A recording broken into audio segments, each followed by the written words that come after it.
Thank you very much for this invitation. I looked in my old notes and I realized it's in fact 15 years ago that I was here the last time to give a talk on our architecture, so time flies. But I'm very happy now to be here today. I'm sure there are a lot of people who have already, who may even be in favor of the concept of contemporary traditional architecture. I'm sure there are some others who see that very critical. And I want to give a little insight of why I personally feel that traditional architecture is even today in our contemporary world and a relevant means, a relevant solution to create more beautiful places. I have grown up, as Audun has said, in a family of architects. We are about 10 architects in my family. We all work together. And my father and my uncle can be seen probably as the promoters, the protagonists of contemporary classical architecture in Germany. And that was at a time where I was studying and they were confronted with a lot of criticism. There was a huge debate going on and they were always put in a corner. It was painting everything black and white. There was a lot of polarization. In their way of reacting to that topic, they're always put in that defense position. I think 20, 30 years down the line, we should have overcome this way of painting things black and white, of polarization.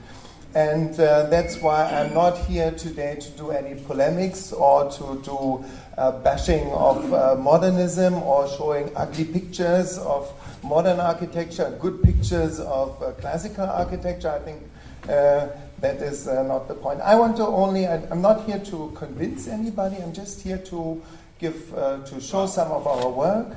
I will change again. So what is the status quo today? I think we all agree that in post-war Europe, there's a lot of architecture, in the whole world, not only in Europe, a lot of architecture has developed that a majority of the people do not feel very comfortable in. And I want to give a few points why I think where this comes from. So one of the key things I think is scale and perspective. Yeah, I see here a picture from the 1960s of a big client and a big architect. Doesn't really matter who they are. Looking at a project from above, a big development. And I think this already shows the different approach, because the main thing how we all experience architecture is, of course, through our eyes. And we are looking at things at eye level. So in a lot of places, modern architecture is looking from far away, from a distance. And we can see very often even maybe a pictorial quality in that. But it does not represent what we as people living in the streets, as the passerby, experience. So if we have another picture, it's both pictures from Frankfurt. So one is the central skyline, and another is just an ordinary picture of a historic center of the city. And we can see already that there's a difference in scale. Now, scale, I think, should be somehow in relation to the human, and there we come to what I like to call granularity.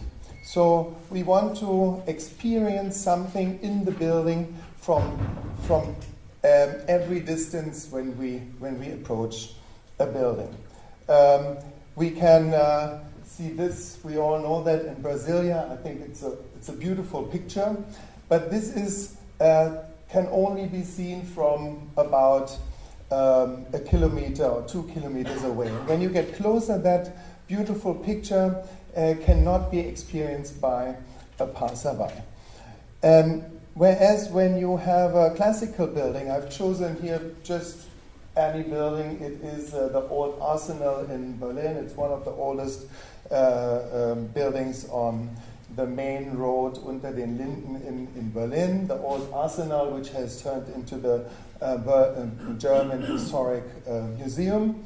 And we look at the building from a distance, let's say from 500 or 1,000 meters, and we can already see the building in its entirety. It has a structure. It is structured into a base level, and there's something on top. On the up, we see a termination with something we cannot yet really see it in detail. There's something like a pediment. But the closer we get, the more we experience. So from every level of getting closer, we have something new that we can discover. So by the end, we can see even maybe the facial expression of the statue, or we might just see the nice texture of the nature stone. So from every when we approach the building, we have something to discover with every step that we move closer to the building. And that's how it relates also to our scale as humans. So granularity is, in that sense, a material or system which is composed of distinguishable pieces or grains. It can either refer to the extent to which a larger entity is subdivided, or to the extent to which groups of smaller distinguishable entities join together to a larger entity. So we have all these different pieces, balustrades, and they all join together to one bigger unit. Now, if I go to the back of that building, I see the new entrance, which I think is a very successful modern design by one of my most favorite modern architects, E.M. Pei. And so this is the new entrance to the museum, but we can see the difference here. Here we can approach the building, and there will be one moment, let's say maybe with a distance of 50 to 100 meters, where we have understood the total concept in the detailing of the building. So if we go more close, we will not discover much more, and if we go more far away, it will also not change much our picture. So if these people here walk past, the eye will just slip off the facade. It will not have anything to find, to get a hold on. So, of course, proportion, scale, granularity, you can achieve with other architectures, with other elements. You don't necessarily need traditional architecture for that.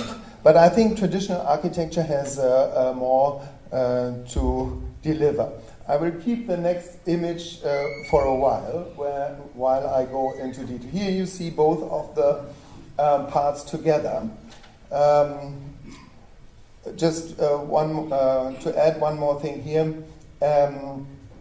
If you, in a lot of cases, modern architecture and traditional architecture, or existing old pre-war architecture, is composed together, and they support each other and lend quality to each other, and that very often is very successful, as I would say in this image.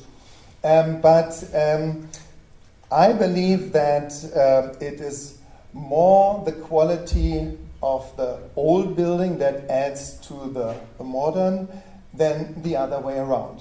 So if I have a whole sequence of buildings with this characteristical style or ductus,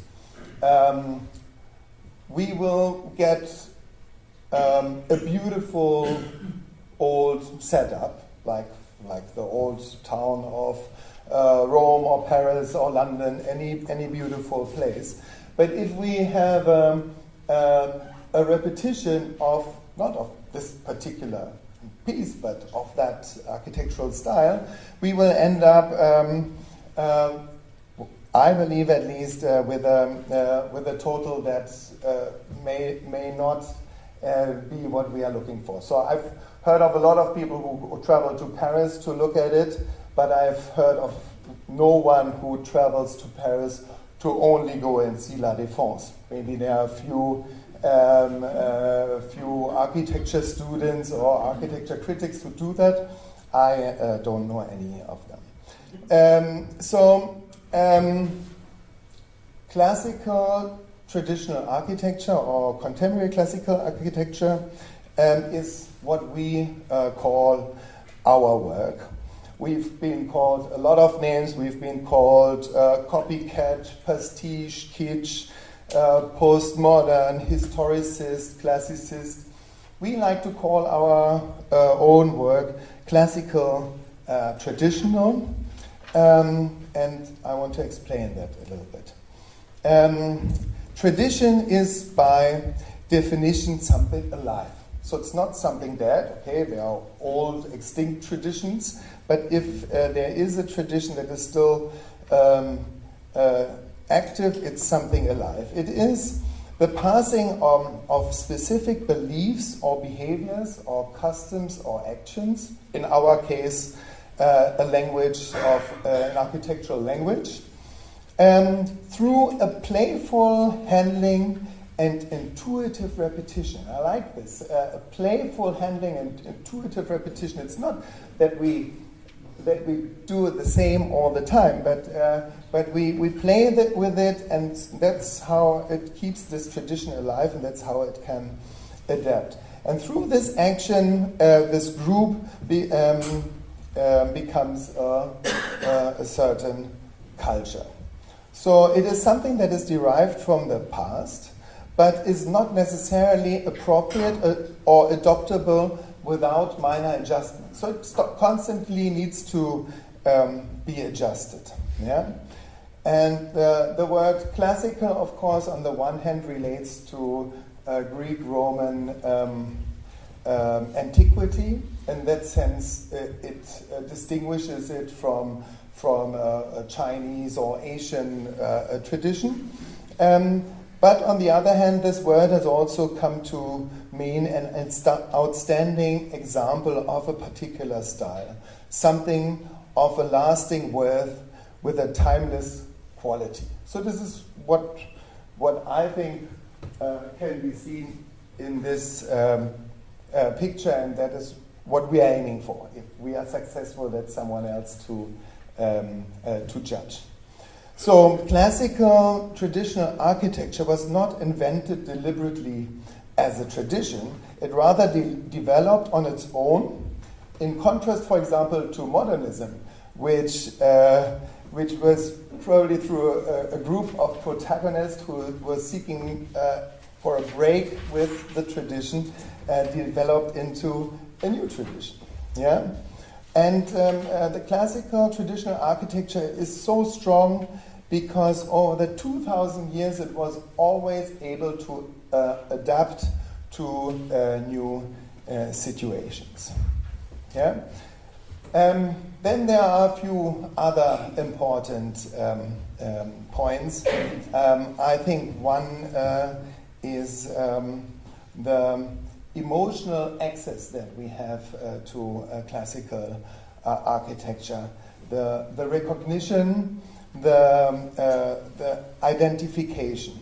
Somehow, because we've all grown up, it's all a base of our environment. It's somehow embedded in our historic conscience, in our memory.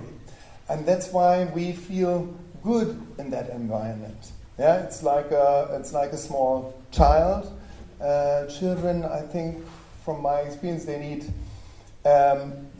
two opposing things. They need stability on the one hand, a stable or a regular timetable, but they need stimulus on the other. Two very opposing things. And this architecture, or this canon of elements, has a power to give us these two opposites. Yeah.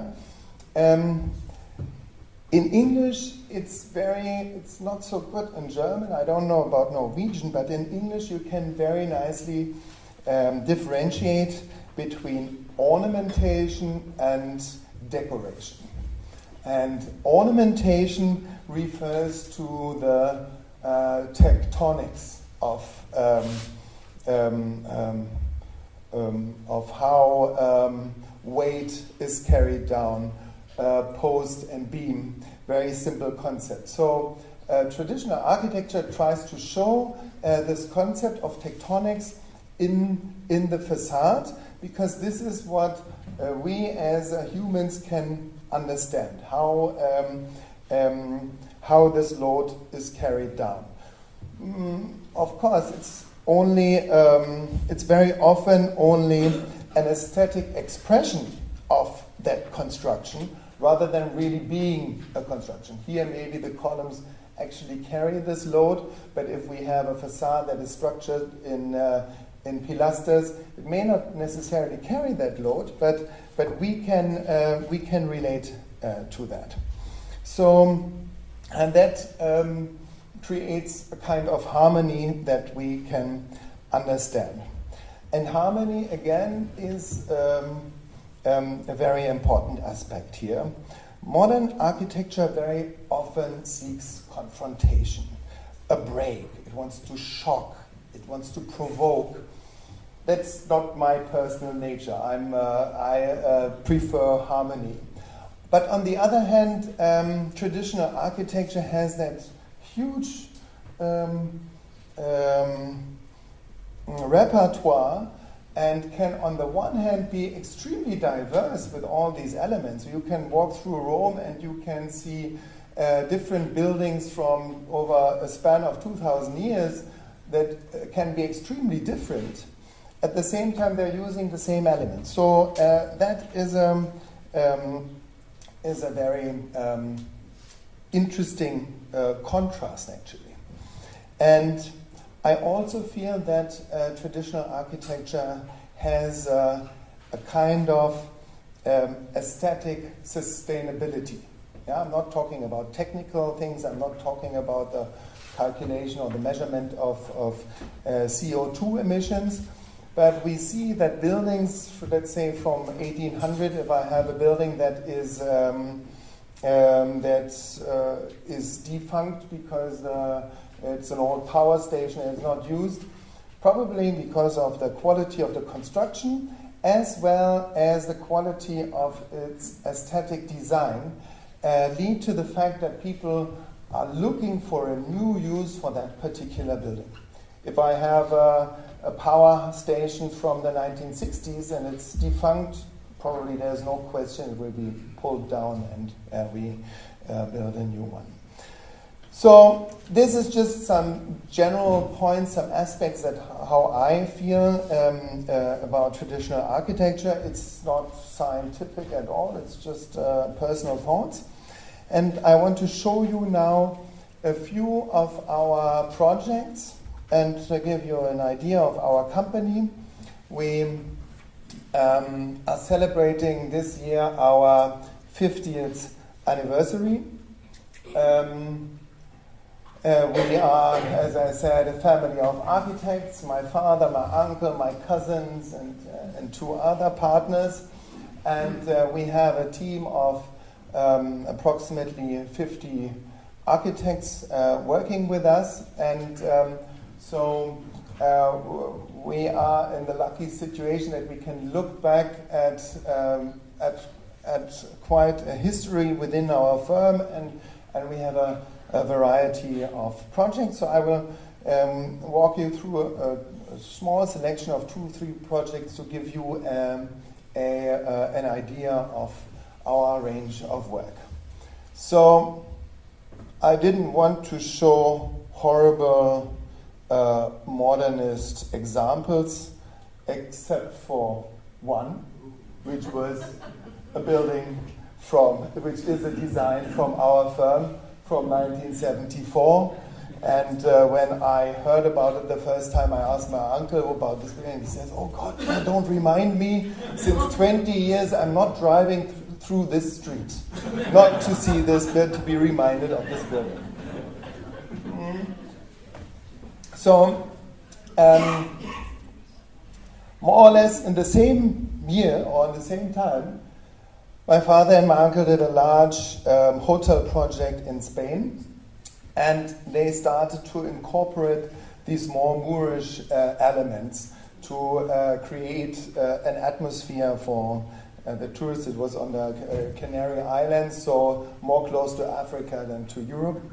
And this shows already that in those days, they were very torn. On the one hand, they followed the prevailing architecture school, the brainwash school that was still going on when I was studying. But actually, their heart was already somewhere else. But it took about 20 years to really slowly also get the confidence to do something else.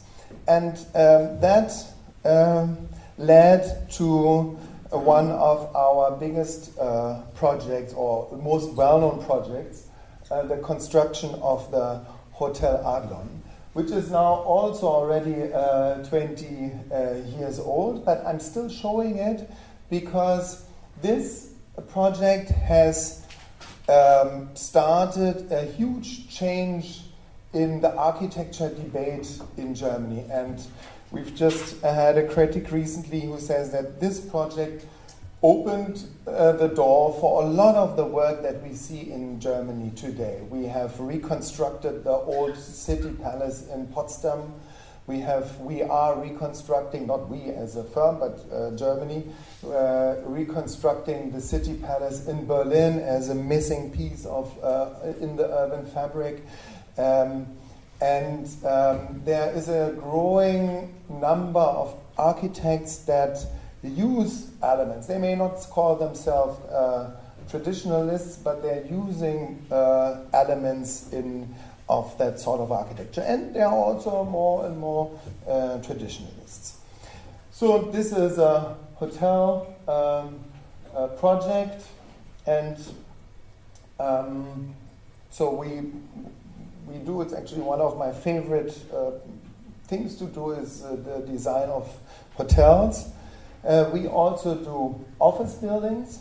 This, I think, is a good example, again, for the scale and the granularity and how you can approach a building. It fits very well into the historic fabric. This is an office building. Our firm we do a lot of residential projects because there's a big demand for these kind of buildings for people to live in. But in fact, I think that this architecture is more suitable even for office buildings because you can have very clean structuring of the facades, which makes it more difficult if you have a small bathroom window and a big living room window and a balcony and a loggia. But of course, we have to tackle this as well. So if I walk closer to the building, then you can see the entrance, and then even closer you can feel the texture of the building. This building is actually built with a cladding of 20 centimeter nature stone, so it's also from the construction and the quality, it's very strong. We have cast iron columns here, so it's not only showing a picture of architecture, it's actually built that way. Here I'm showing a project where we have done refurbishment of a heritage building, and we have done an infill next to it.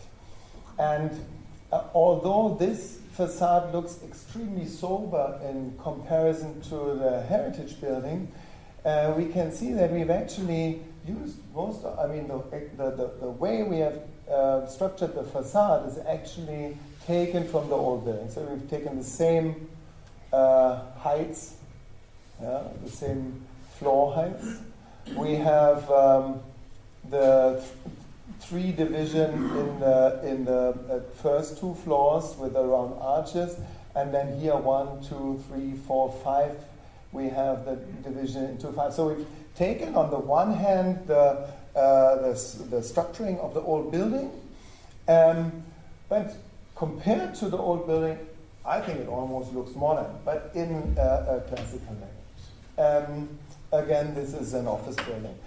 Mainly we do new buildings, but in recent years, actually, we have done more and more projects on heritage. I think at the moment we have about 10 projects that work on heritage. This is a group of apartment buildings, 1, 2, and then one in the backyard, which is much more sober. Yeah, it has only small references to classical elements, but otherwise it's fairly sober in its detailing. And in the back we have even a building that more relates to industrial architecture than to turn of the century buildings. This is an infill in the city center of West Berlin. I've selected this project because we have broken here the normal block front and created a little courtyard that opens it to the front of the street, which creates this little courtyard. And also is an interesting feature for people when they pass by. Here we've been talking about this earlier. This is a project, a larger infill. I think, a lot of other architects would have just built one big block into it, but we have divided it into 4 buildings to again refer to that style, to that scale, and all buildings are more or less identical in floor plan, but each building got a little bit different detailing so that people can relate, can identify to the building. So yeah, I'm living in the building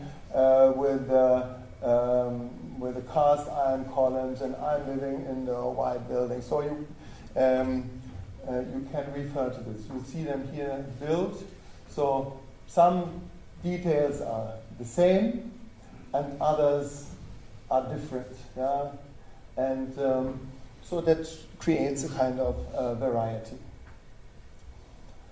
This is one of my favorite projects. It's more towards the modern end of our range of work.